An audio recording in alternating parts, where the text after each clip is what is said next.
میں جو سنانا چاہتا ہوں آپ غور سے سنیں گے تو آپ سمجھ لیں گے۔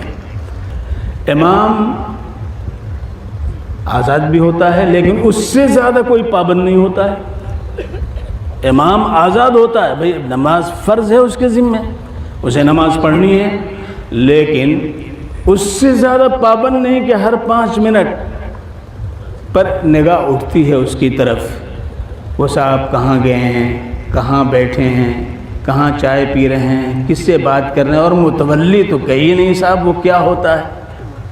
اگر دیندار نہیں تو فرعون زما ہوتا ہے، نماردہ کی ناک کاٹنے والا ہوتا ہے۔ تولیت کیا مل گئی، وہ سمجھتا ہے کہ صاحب ہم پوری جو ہے کائنات کے مالک بن گئے ہیں۔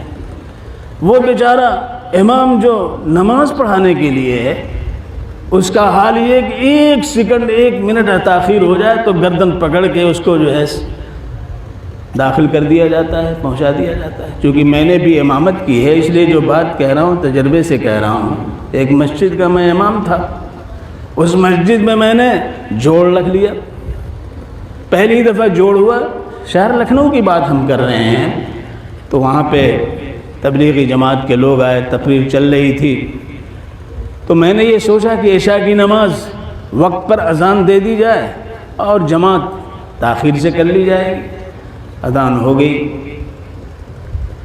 صدر صاحب جو تھے وہ کبھی نہیں آتے تھے سوائے جمعے کے، اس روز دیکھا دھمک ہوئے صاحب موجود، اور ابھی تقریر چل رہی ہے، مجھے انہوں نے کہا چلیے نماز پڑھائیے، تو میں نے ذرا سا ادھر ادھر دیکھا تو گردن پکڑ کے زبردستی لے جا کر کے مصلی پہ کھڑا کر دیا۔